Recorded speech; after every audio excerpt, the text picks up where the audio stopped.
It's time for another ever-popular viewer favorite, disappointing products / less than glowing reviews about things, and what seems to be the perennially avoided video from producers. In fact, I've seen people post outright, like bloggers or YouTubers or whatever, outright say like, I will not review products that I don't like. It's not even like an obligation. I just don't think that it should be so blasphemous to say something negative about a product. I mean, as a disclaimer, this is just my perspective and my experience with these products, but the sun is going in and out, sorry about that.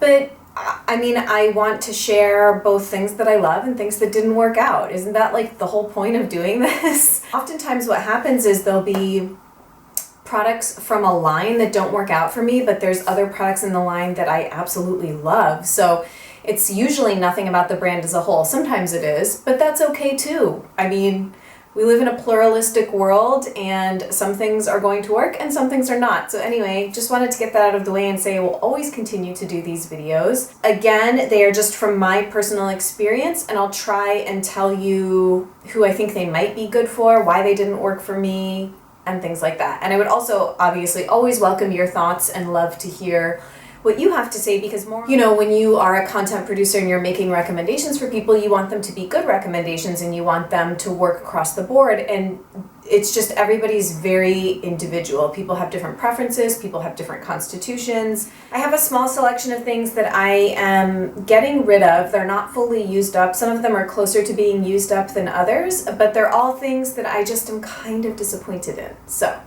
let's get started. The first is from a brand that I love and gush about constantly, and actually I know a lot of people gush about this product in particular. It just didn't do anything for me, and it's the Usnea Organics Active Gel Toner. I had gotten a sample of this. It's gone bad, I think. It's all congealed and has darkened in color. But I did use quite a bit of this. So this is supposed to be the equivalent, I think, of a serum step. And I've heard so many people really, really enjoy it, particularly people that have dermatitis. Now that is not my skin type at all. However, my skin does tend to get sort of blotchy from time to time. And I like the idea of cooling and reducing redness and things like that. So I thought I would give it a try. It is not cheap as a full-size product, so I'm extremely glad that I sampled it. It just did very little for me. I didn't notice any kind of difference. There's other serums I have that I like more. The texture is quite strange. It was quite runny when I first got the sample and it was fresh. I will say it didn't sit particularly well under other products that I would try and put on top of it, be they oils or other kinds of moisturizers or things like that. It kind of did that thing where it balled up and kind of started to just not, maybe I didn't let it sit on the skin long enough before I tried to put product over top, but basically it just didn't do anything for me. So I wouldn't purchase a full size, although I do think that it has really glowing reviews for people with dermatitis and kind of other inflamed skin conditions. So if that is your skin type, this could potentially still be on your radar. Go read the reviews. I do think that the packaging that it comes in is nice. It's in a pump dispenser, which keeps it quite hygienic. I guess that's kind of all I have to say about it. It just didn't work for me. The second thing is another sample that I've had for quite a while that Rue had given me. It's the Odacite, or I think it's Odacite, I'm pretty sure. There was a whole conversation about the pronunciation of this brand on one of my last videos. But this was their night serum, and Rue had gifted me a really generous sample of this. Again, there are other things from Odacite that I really enjoy, particularly their day moisturizer. I'm obsessed. It's probably my favorite day cream of life. I think that their booster oils are quite nice as well. Their serum that has the word autumn in it is supposed to be really, really nice. This as an evening serum just really did not do anything for me. That's what it looks like. Just kind of a creamy, nondescript sort of formula. It sort of sank into the skin fine. The scent is very innocuous. It basically has no scent. I just didn't feel like it did anything, and I used it regularly for a while, and I just have noticed more significant differences from things like the Mahalo Vitality Elixir or the Vintner's Daughter Serum or Adine's DIY Immortelle Serum. Those are kind of my powerhouse nighttime serums. So I just don't really have time in my life for things that aren't going to measure up to things I'm already using, if that makes sense. So I personally would pass on this. I'm not really sure whose skin it would be good for. I'm looking it up right now to see if it's targeted at a particular skin type. Fabulous for sensitive, mature, dry, normal combination. So basically it's supposed to be good for everybody. A full size is $120 too. So for that price, I noticed nothing, sorry. Okay, the next skincare thing is actually almost became an empty, but I just couldn't bring myself to use it. Although as you can see, it is almost all gone. So this is the Cosmetics Rescue Balm and Mask. Had this a really long time, so it was time to ditch anyway. But now that I'm at the end of it, I can say that I was never wowed with it. This came very highly recommended from No More Dirty Looks Alexandra, actually specifically on No More Dirty Looks like 4 years ago when Alexandra and Siobhan were still regularly writing. I miss them. Please come back to No More Dirty Looks. It's not the same without you. Alexandra had really recommended this. It was just a bit of a bust for me. I generally would trust her recommendations because I think she lives in Canada, or she lives in a cold weather climate. I think one of them does. Maybe one of them lives in California and I'm getting this totally wrong. But I just remember she seemed to have sort of similar skin concerns to me at the time that I bought this, which was really dry and dehydrated. So the first ingredient is shea butter. The rest of the ingredients are quite good, cleanly formulated. It smelled very, very strongly of cherries, like cherry cough syrup a little bit is what I would say that it smells like. It was quite affordable, and I think that that's what drew me to it, as opposed to these other really expensive balms like Blue Cocoon and such. This was kind of, to me, a similar product and could have served as a hydrating mask.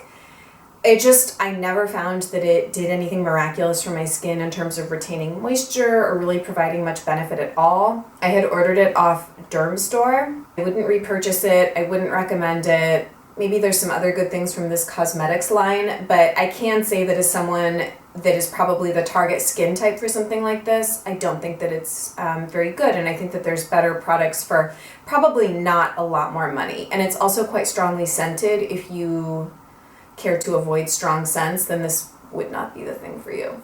So these, I'm not exactly sure what I'm going to do with. I don't want to throw them away, because I do think that they'd be good for somebody. I might give them to my friend Becca, who's newly transitioning to green beauty and has been helping me with L'Amour et la Musique endeavors. And she's always kind of looking for new skincare stuff. But anyway, it's an Kjaer Moroccan Argan Oil and an Kjaer Marula Oil. So the reason I'm getting rid of these is that frankly I just have higher quality things that need to get used before these, and I haven't reached for these in probably 4 or 5 months, and I want them to get some use, and so I'm just kind of clearing them out. There's nothing especially wrong with these. I think that Kjaer is such a fantastic line for people that are new to green beauty, that have a lower budget price point, that aren't really beauty junkies but want to use a safe product and aren't super picky, and they're kind of, they don't want to use Cetaphil anymore and they want to maybe get into face oils. These are great. They're very, very affordable. They're in the $10, max $15 range. They may even come down in price more. But actually what convinced me to finally get these out of my skincare cabinet is that I had a conversation with the founder of Coquina, Catherine LaRue, at a Folane event last month. And I learned quite a bit more about the harvesting and processing of argan oil in particular. And I learned a lot of things I didn't really know about the different qualities of argan oil. You can tell in terms of the scent. Some of them have a much more kind of almost like barn-like scent. And that's because, if I can say it succinctly, so argan oil comes from a nut that is on a tree, I think. And what happens is in Morocco, the goats that are kind of roaming freely will eat the argan nuts, and it'll go through their digestive tract, and they basically poo them out, and then it has done sort of the pre-processing cracking of the top layer of the nut, and what remains that has come through the goat that can be like foraged or whatever can then be processed into argan oil. So I hope I described that appropriately. If Rue or Andy are watching, because they were also privy to that conversation, they can chime in.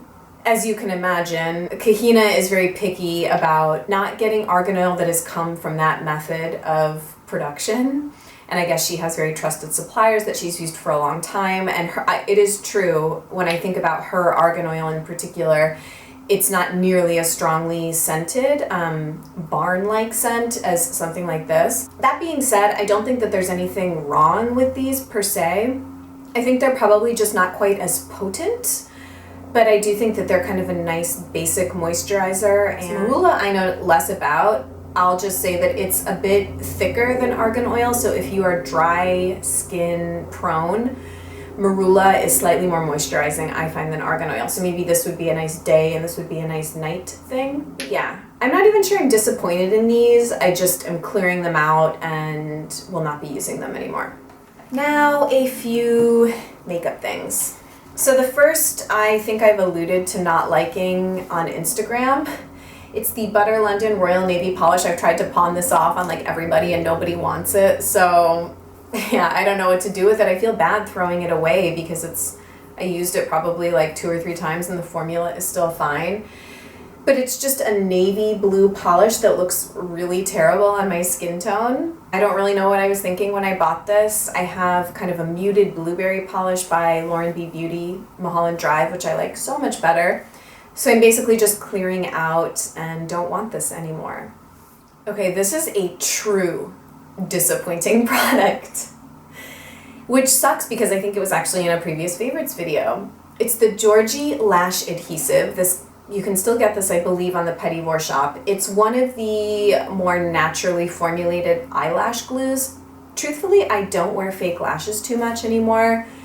I don't have the energy. I feel that they look really fake. I mean, sometimes they're still fun, and I have like a ton of videos with me wearing them. Anyway, I think I just go in and out of phases with fake lashes. I really was liking this, although I had previous issues with my first tube in that it clogged and I had like one debacle and had to like cut it open and it was a mess. And so this was actually my second tube and I found that I could keep it unclogged by just putting a needle into the top. But, okay. So I went to wear fake lashes on Halloween. That was actually why I was getting this out. And I hadn't used it in probably 2 or 3 months. And it was probably 4 or 5 months old. So I went to get this out to put on my fake lashes to be Holly Golightly for Halloween this last year. I put this on the lashes and it smelled like a bad Band-Aid. Isn't that disgusting? But that's exactly what it smells like now. It smells so foul. It smells so bad. So it had clearly gone bad. The consistency hadn't really changed, but it just smelled horrible, so I knew that it had gone off. Never had that experience with conventional eyelash glue, so I don't know if it's a lack of preservatives or what happened, but I'm sorry, I'm not going to buy a lash glue that's going to last for 5 months tops and then I can't use it anymore. That's just a waste of money because I'm never going to go through a tube of eyelash glue in 5 months. Thankfully, I had little mini tubes that had come with my, what's that brand? Eyelure, I think. The Eyelure lashes come with little tubes. So I used that, chemicals and all, because this had just, it's also one of those things where it smells so bad, but you kind of keep smelling it. It smells like a Band-Aid that's been on your skin for a week and gone through multiple showers and it's just foul. So yeah, I would not recommend this under any circumstances that anybody buy this. It performed fine when I had it, but expect that it will go bad very, very quickly. Okay, the next thing is something that I kind of hoped that I would like, but I just don't, and it's the Stowaway Cosmetics mascara in black. I don't even think it has a particular name, but also I will say, I don't know if this is an old product or design, but I don't even think that Stowaway has this particular mascara wand anymore. I've used it in a couple previous videos.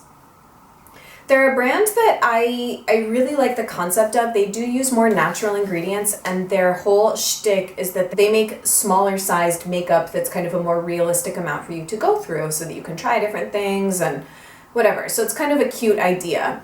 I just didn't really like this. The wand was not great. It got very, very clumpy. The formula, I guess, was okay, but I just wouldn't recommend this particular one.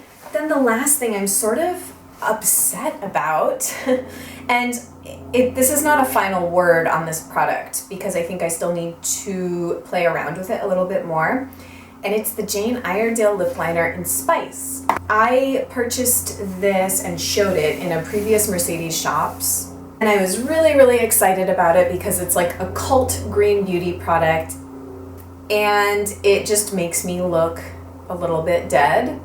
It looks like it has gray undertones on me. There is a swatch of it.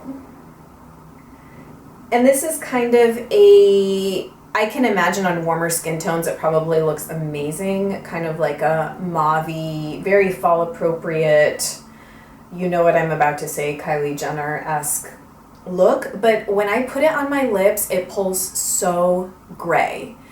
And I just look a little bit corpse-like, which I'm really, really disappointed about. I guess it's just that I don't have enough warmth in my skin to pull this off, or something about it just doesn't really work.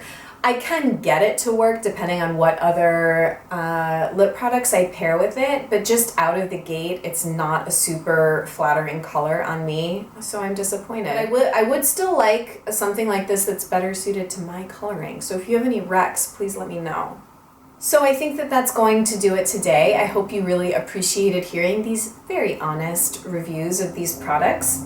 I'd love to hear your thoughts in the comments, and thank you guys so much for watching. Hope you're having a great, I have no idea when this video will go up, so hope you're having a great week or weekend, holiday. It's all in the same vicinity. I'm pre-filming videos for when I'm going to be traveling. So hopefully I'll see you guys really soon. Take care. Bye.